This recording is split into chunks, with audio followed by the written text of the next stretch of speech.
Selendang madi kinjang kain panjang madi toru Pangeol ni konting masong monteng kemabangun.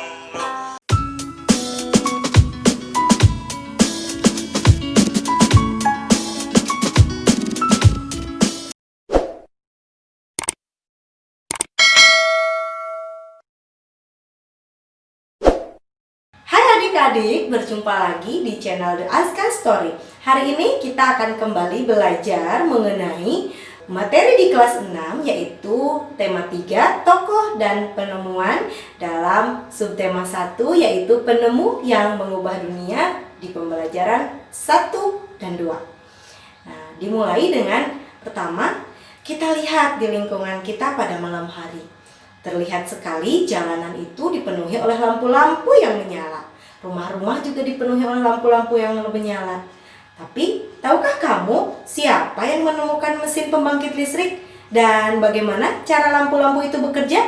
Nah, mari kita pelajari itu di dalam video kali ini. Kita mulai dengan yang pertama, ada penemuan arus listrik. Kita mulai dengan perjalanan arus listrik. Listrik mengubah wajah dunia. Listrik telah membawa banyak perubahan dalam kehidupan masyarakat di dunia. Michael Faraday adalah tokoh penemu arus listrik. Faraday lahir pada tahun 1791 di Newington, Inggris. Ia berasal dari keluarga miskin dan hanya sebentar merasakan pendidikan di sekolah.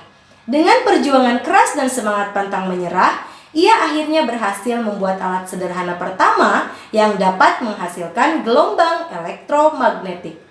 Tahukah kamu bagaimana perjalanan arus listrik hingga sampai ke rumahmu? Arus listrik adalah gelombang elektromagnetik, yaitu gelombang yang dapat merambat meski tidak ada media perantara. Gelombang elektromagnetik terbentuk dari hasil perubahan medan magnet dan medan listrik yang terjadi terus-menerus. Proses tersebut kemudian memicu terjadinya arus yang kemudian kita kenal sebagai arus listrik. Arus listrik dihasilkan oleh generator raksasa pada pusat pembangkit listrik.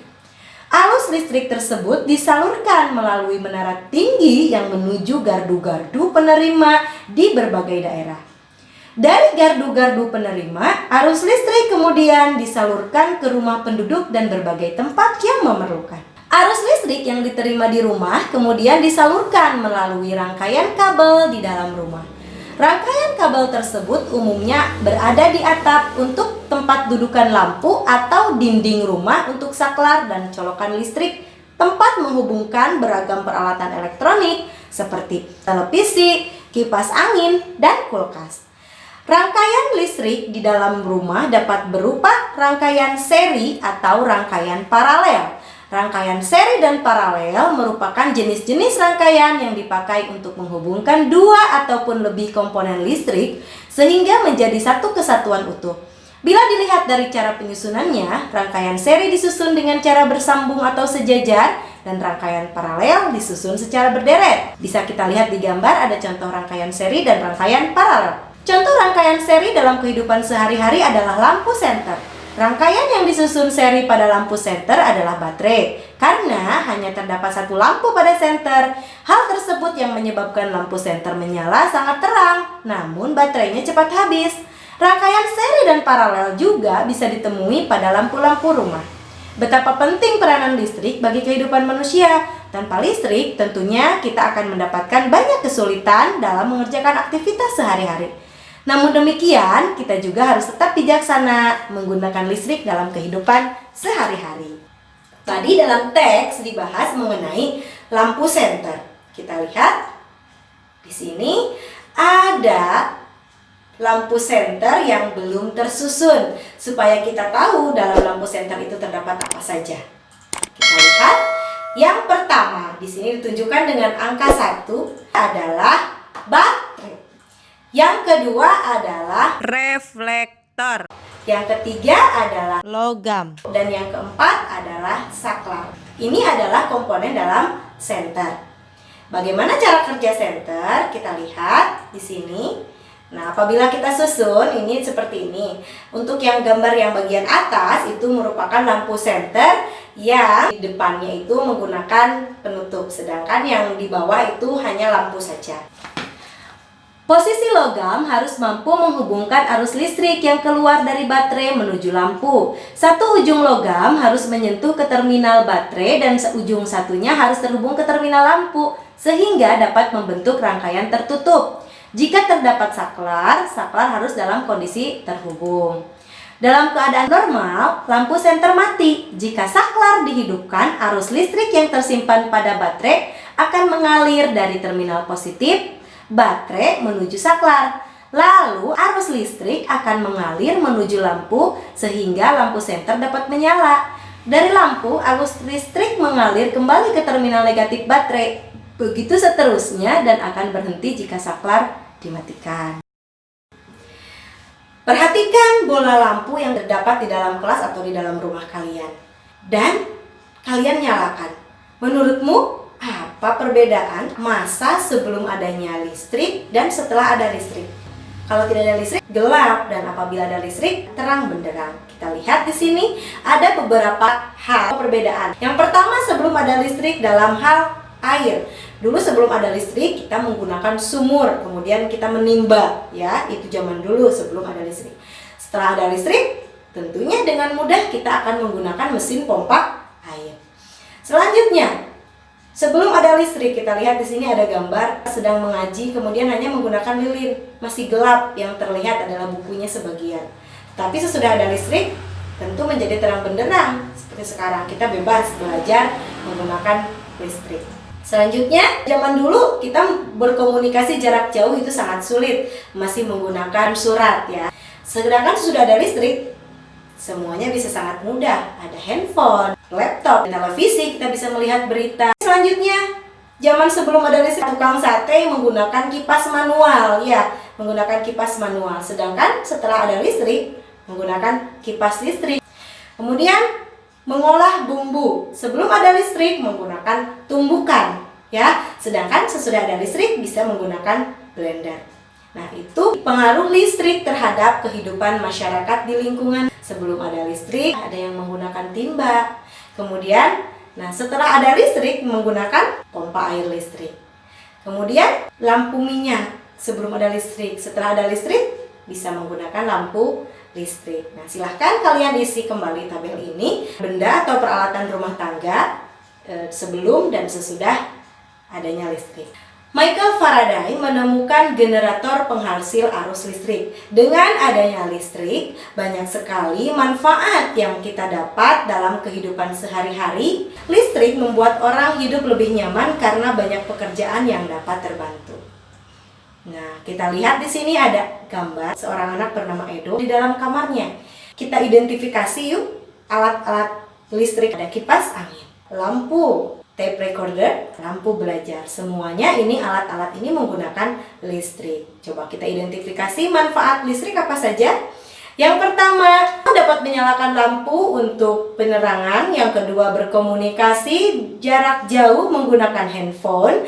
Yang ketiga, memperoleh kemudahan untuk mendapatkan air dengan pompa air listrik. Yang keempat, mengawetkan makanan atau minuman dengan kulkas. Yang kelima, mendapatkan hiburan dengan menonton televisi. Itu manfaat listrik yang bisa kita peroleh. Ya, kamu berhak mendapatkan manfaat dari listrik. Dengan adanya listrik, kamu dapat menonton televisi, mendengarkan radio, dan menyalakan lampu. Itu merupakan hak yang dapat kamu peroleh. Apa itu hak? Nah, tadi ada kata hak, ya. Apa itu hak?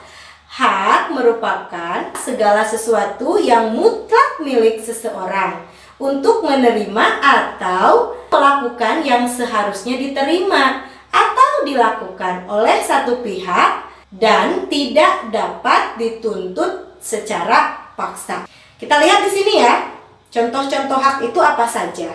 Yang pertama di sini ada gambar seorang anak yang sedang belajar, kemudian ada seorang anak dengan orang tuanya, yang ketiga ada anak dengan teman-temannya, yang terakhir ada anak dengan keluarganya. Anak yang sedang belajar, apakah dia sudah mendapatkan haknya untuk memperoleh pendidikan? Jawabannya tentu saja ya. karena dia sudah mendapatkan pendidikan dengan belajar di sekolah. Seorang anak dengan orang tuanya. Apakah dia sudah mendapatkan haknya untuk menyampaikan pendapat? Jawabannya, ya, karena orang tuanya mau mendengarkan pendapatnya. Kemudian yang ketiga, apakah dia sudah mendapatkan haknya untuk merasa aman? Lihat di sini gambarnya, anak ini sedang ditertawakan oleh teman-temannya dan dia merasa sedih. Tentu saja dia tidak mendapatkan haknya, karena dengan perundungan dari teman-temannya dia akan kehilangan rasa aman. Dia akan merasa sedih dan tidak suka apabila dibully oleh teman-temannya. Dan yang terakhir, apakah anak ini sudah mendapatkan haknya untuk mendapatkan kasih sayang? Jawabannya tidak, karena kita lihat orang tuanya acuh dengan kegiatan mereka masing-masing dan tidak memperdulikan anaknya. Maka dapat disimpulkan, apa saja contoh hak di dalam rumah, di dalam sekolah, dan di lingkungan masyarakat? Hak di rumah. Yang pertama, mendapatkan makanan dan minuman. Yang kedua, mendapat kasih sayang. Yang ketiga, mendapat uang jajan. Yang keempat, bermain dan tidur. Kemudian hak di sekolah, mendapat ilmu, membaca buku di perpustakaan, mengikuti kegiatan ekstrakurikuler, berteman, kemudian mendapatkan tempat belajar yang layak. Hak di tengah masyarakat, menggunakan jalan umum, berpendapat, membangun rumah, mengadakan acara pribadi, dan berhubungan sosial. Di dalam kamar, Edo mempunyai radio. Edo menggunakan radio untuk mendengarkan musik kesayangannya sambil beristirahat. Salah satu musik kesayangan Edo adalah lagu daerah yang berjudul Mariam Tomong. Mari kita lihat. Nah, Mariam Tomong ini merupakan lagu dari daerah Tapanuli, Sumatera Utara yang diciptakan oleh Guru Manuhun Situmorang. Kita dengarkan bagaimana lagu Mariam Tomong.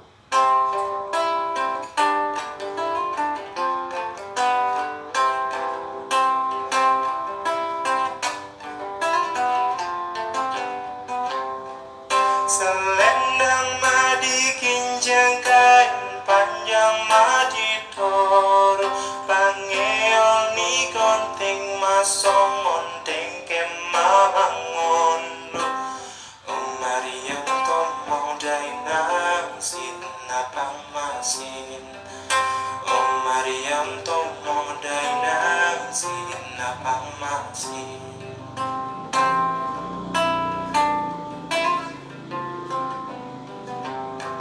Selendang madi kinjang kain panjang madi tor pangeol ni konting masong ondeng kemangon Mariam tomong dainang sin napang masin Mariam tomong dainang sin napang masin.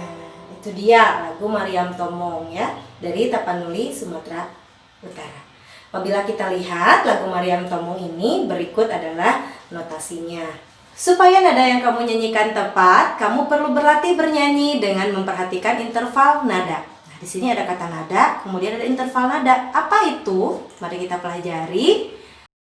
Nada adalah bunyi yang beraturan dan memiliki frekuensi tunggal tertentu. Tangga nada adalah nada yang memiliki urutan dan disusun dari rendah ke tinggi dan bertahap. Contoh nada adalah do, re, mi, fa, sol, la, ti, do. Itu contoh nada. Sedangkan tangga nada adalah do, re, mi, fa, sol, la, si, do. Itu yang berurutan, itu merupakan tanda nada. Sedangkan interval atau musik adalah sebuah jarak antara nada satu ke nada yang lainnya, baik jarak nada ke atas atau jarak nada ke bawah. Ini contohnya. Ya, ini tangga nada C. Do sama dengan C. Di sini ada nadanya, ada do, re, mi, fa, sol, la, ti, do.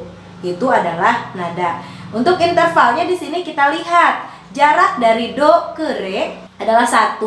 Dari re ke mi ada 1, dari mi ke fa ada setengah, dari fa ke sol ada 1, dari sol ke la ada 1, dari la ke si 1, dan dari si ke do setengah.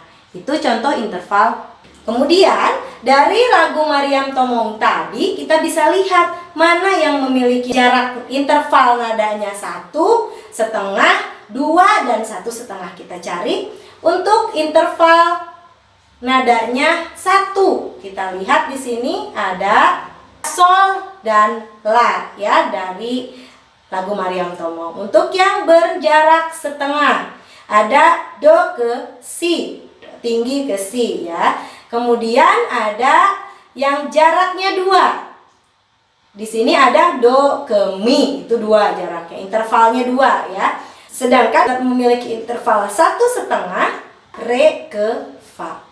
Itu merupakan materi pada pembelajaran 1 dan 2 dalam tema 3, tokoh dan penemuan.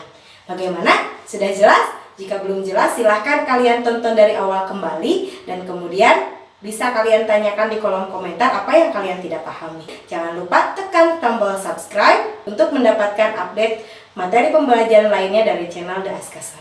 Terima kasih. Assalamualaikum warahmatullahi wabarakatuh.